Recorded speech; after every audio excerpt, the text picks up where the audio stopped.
path, whatever it be. There's lots of paths. I mean, so look, there's an old medieval idea. This is the idea of the imitation of Christ. This is something that Jung elaborates on a lot. He believed, this is one of the things that he said, was that the proper goal of a Christian, roughly speaking, is to enact the meta pattern of Christ's life in their own, to make it their own story.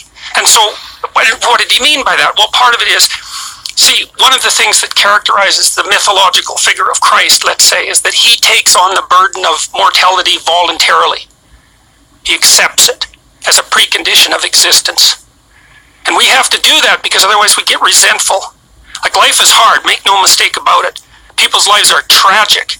You know, if you pick a random person off the street and you ask them about their life, man, usually there's things that have happened there. You know, they just beggar the imagination. It's no wonder people are angry and resentful and bitter. But the way out of that is to accept it, to accept your mortality, and that helps you transcend it. That's partly what the crucifix symbol means, because it was accepted voluntarily. You have to accept your death voluntarily. That's part of the path of the hero. It's a very difficult thing to do, obviously. What's your alternative? Yeah, obviously. Alright, so Shalom, first and foremost, I want to give all praises to Yahweh, Ba'ashem Yahushai, Ba'ashem Rakak Kodash. Alright, yeah, it's just some things to take from this, the mortality. Yahushai, the world calls Jesus Christ, accepted, this way of life. He accepted the chains of darkness. And within that, what he was explaining, he found, basically immortality, through suffering, accepting, these chains of darkness. A few scriptures popped out at me, mortify thy deeds, take your cross, take up your cross, another one, it escaped my mind, but yeah, that's what we're called to do, and pretty much called to be martyrs. Some of us, some of us have that lot, and we know Yahushua is a mythological, and that's where Esau, that's where they go off at. We're the witnesses. We get to witness the spirit of Yahushua, which the world cannot receive, as the scriptures say. So the precept I was thinking about is that Yahushua said, I have conquered the world, and Yahushua wants to embody, we have to embody, Yahushua. So, I have, actually one precept besides the precepts I mentioned, Lord willing, your brothers and sisters be edified, but, give me a second. Slide.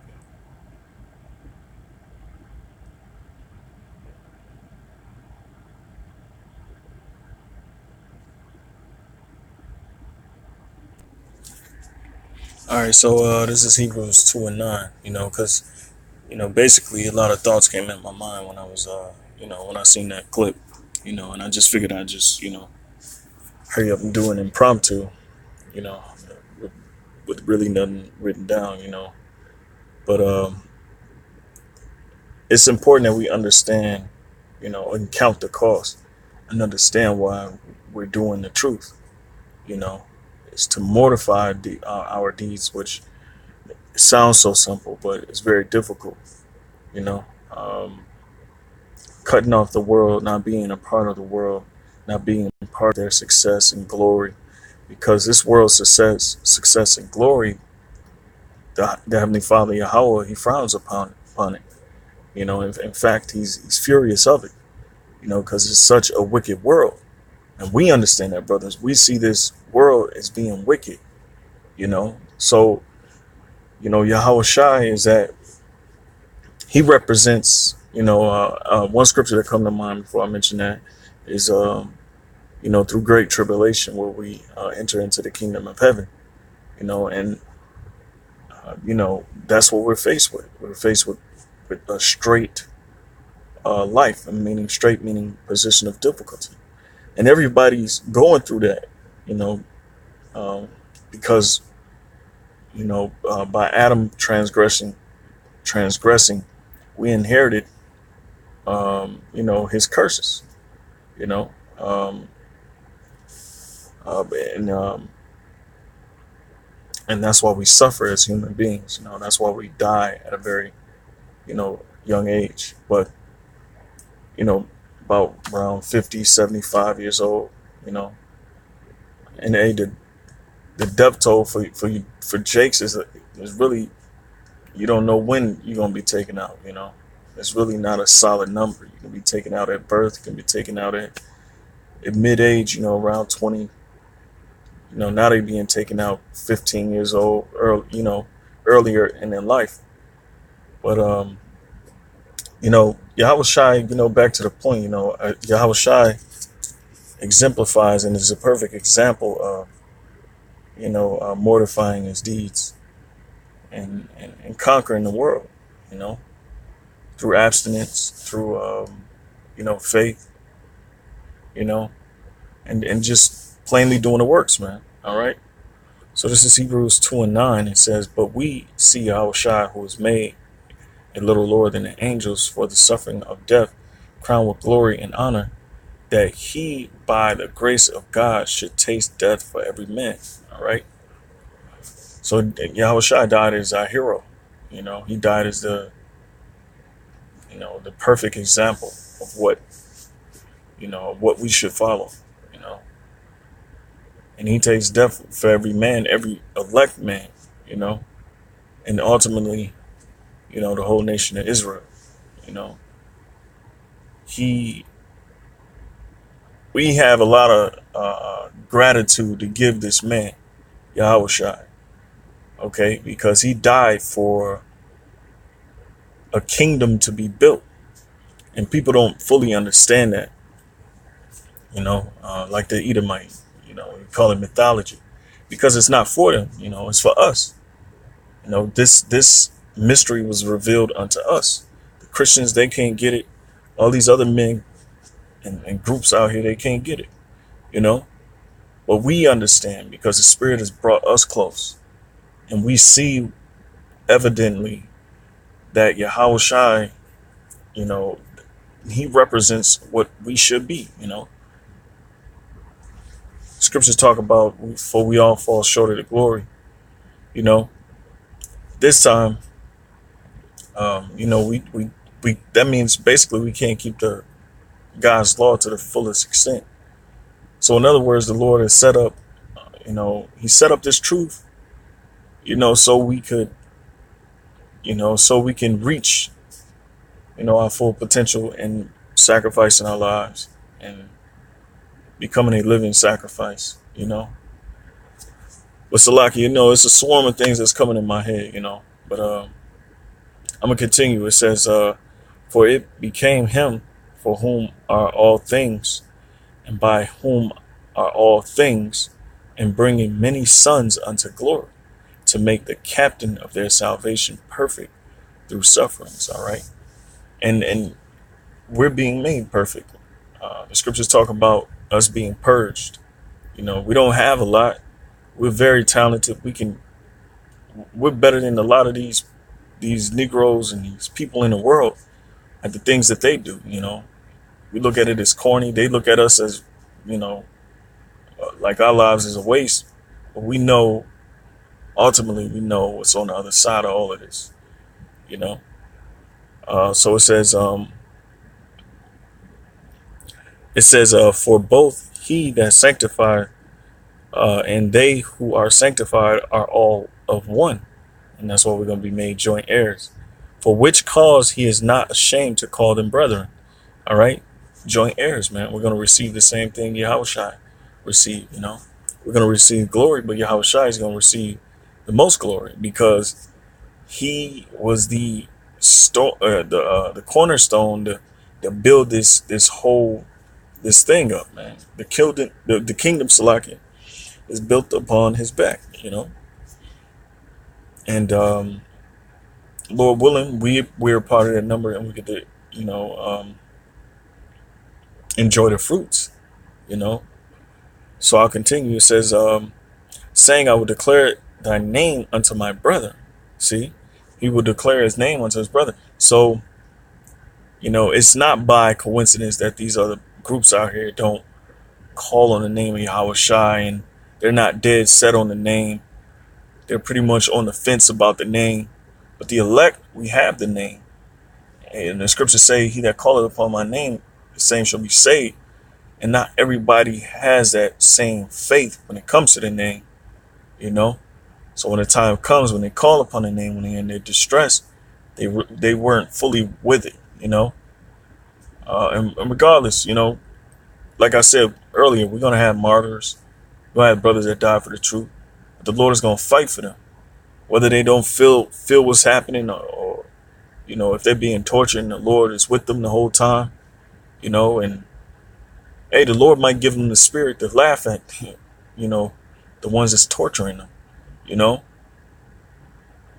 the Lord might give you that spirit of brave heart in the end when when he had his head on the chopping block, and the guy executioner, I got the guy gave him a chance to say his last words, and his last words was freedom, and that's what we're calling out.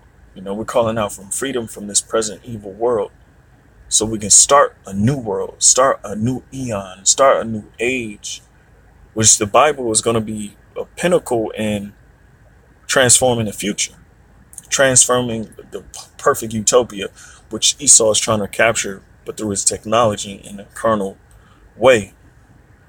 We're going to do it by abstaining from these things in the world, the image of the beast, the mark of the beast. So it's important for brothers to look at it in a different light. Look at it as though, look, we're going to be heroes, just like Yahweh Shai is a hero. Hey, it's already done in heavens, man. It just has to play out on this earth. So we're waiting for that, and he's going to bring in so much glory, man.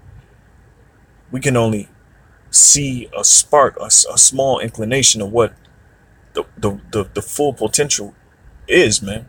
I'm watching Black Panther, and and you see how Jake got so roused up for that movie, and they was excited, to see their own thing, and as you watching the movie, and at the beginning of the movie, they fly into the hidden Wakanda and all that shit. And, you see the beautiful city. Well, we're getting roused up now with this truth, because that's just a small, it's very small compared to what potentially lies for us in the kingdom and the new world to come, So, hey, Lord willing, this is edifying to whomever it may find.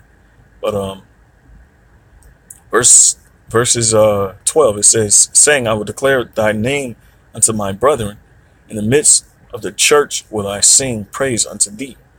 And again, I will put my trust in him. And again, behold, I and the children which the Most High hath given me, for as much then as the children are partakers of the flesh and blood, he also himself likewise took part of the same, that through death he might destroy him that had the power of death, that is the devil. All right. So who has the power on earth to put people to death? Well, we know ultimately it's Yahweh. Why Yahweh Shai and the angels?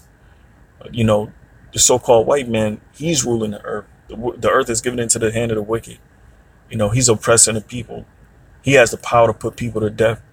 And in the time of Yahweh Shai, he stood up against the Roman Empire.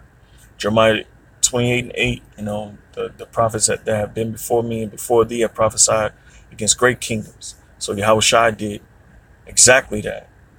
All right. And he put his life on the line, in front of those Romans, in front of the 2/3 nation of Israel who hated him, who hated God, who hated Heavenly Father Yahweh, and everything that he represents, even now this day, man. That's why they holding us back from that everlasting kingdom, because the scriptures say if we all turn to the east and pray at one time, all of Israel, he'll save us.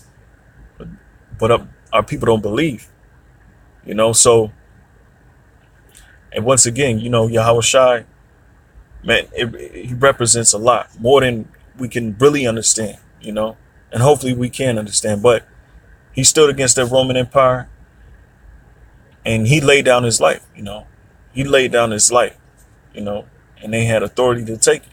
Oh, no, they didn't have no authority, but he laid down his life. At that time, he probably could have took them out, you know, called a legion of angels. But it was for this purpose that we're living now, so the joint heirs can go through what he went through.